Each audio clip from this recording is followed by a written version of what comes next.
O sonho do homem ridículo, de Fyodor Dostoiévski. Segunda parte.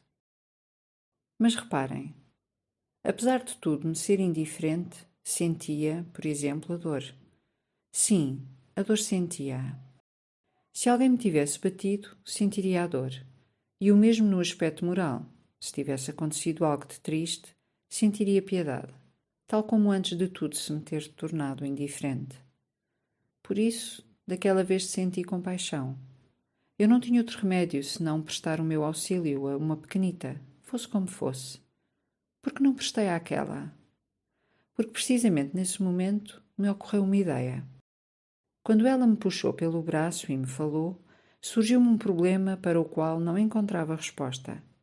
Era uma pergunta ociosa, mas no entanto aborrecia-me. Punha-me de mau humor, devido à conclusão lógica a que eu chegara. A conclusão de que, uma vez que ia arrebentar com a caixa dos miolos, tudo me devia ser indiferente. Mas por que sentiria eu então, de repente, que nem tudo me era indiferente e que tinha pena da pequenita? Ainda me lembro de que me inspirava uma autêntica piedade. Sim, até ao ponto de sentir uma dor muito especial. Inspirava-me piedade, uma dor que era absolutamente inverosímil e intempestiva na situação em que me encontrava. Não consigo descrever bem o meu fugidio sentimento de então. Mas esse sentimento ainda perdurava no meu espírito quando entrei no meu quarto e depois de estar já sentado à mesa. E sentia-me tão agitado como havia muito não me acontecia. Uma apreciação traía a outra. No entanto, é evidente que eu, apesar de ser um homem e não um zero, isto é, apesar de não me ter ainda transformado num zero, é evidente, repito, que estou vivo. E, por conseguinte, ainda posso aborrecer-me e sofrer sem sentir vergonha dos meus atos. Bem, quanto a mim, mas se eu, por exemplo, me mato dentro de 2 horas, que pode importar-me essa pobre pequenita e podem incomodar-me a vergonha e o mundo inteiro? Transformo-me num zero absoluto. E poderia realmente a consciência de que vou deixar de existir dentro em breve, e por consequência que tudo vai também deixar de existir, não ter a menor influência sobre o sentimento de piedade que inspira essa petisa, nem sobre o sentimento de vergonha pela brutalidade em que uma pessoa tenha incorrido? Foi só por isso que bati com o pé no chão e lancei aquele grito tão furioso, porque queria demonstrar que eu não só não sentia piedade alguma, como também era capaz de cometer a grosseria mais desumana, já que dali a 2 horas tudo estaria acabado e já não existiria absolutamente nada. Acreditar-me-ão se lhes disser que foi só por isso que a afugentei? Estou inteiramente convencido disso. Naquele momento era para mim absolutamente evidente que a vida e o mundo dependiam quase unicamente de mim. Posso dizer ainda mais, que o mundo agora parecia quase criado para mim apenas. Pois quando tivesse dado o tiro, o mundo deixaria de existir, pelo menos para mim. Isto para não falar sequer de que talvez realmente não houvesse nada mais para ninguém depois de mim e que talvez o mundo inteiro, quando o meu conhecimento se extinguisse, se desvanecesse imediatamente como uma visão, como um simples atributo desse meu conhecimento e deixasse de existir, pois talvez todo esse mundo e todos esses homens sejam unicamente eu próprio. Lembro-me de que todas essas novas perguntas que me assaltavam, uma atrás da outra, as repudiava com indiferença e pensava qualquer coisa completamente nova para mim. Tudo isto sentado no meu cadeirão, com requintes de raciocínio. E, inesperadamente, entre outros, ocorreu-me um pensamento estranho.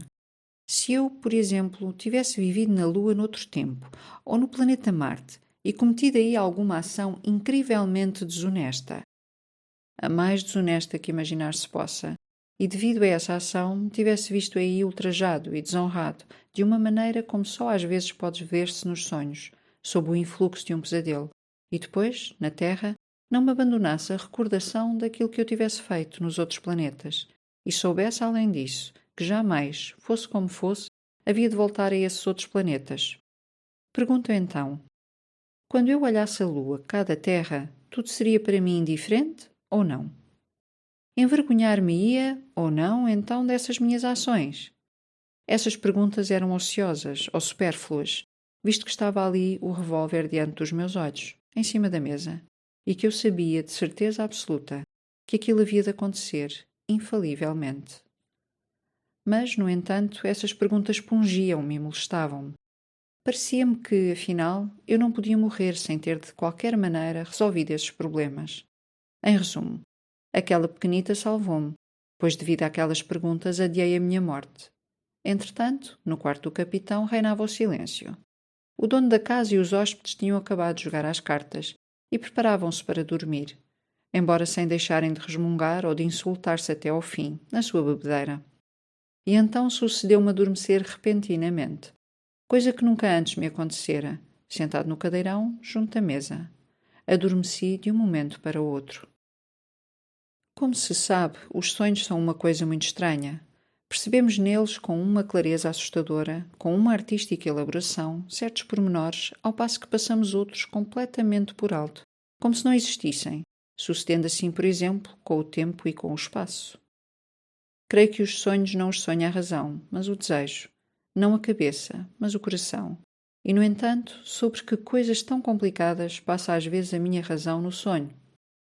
Coisas absolutamente incompreensíveis.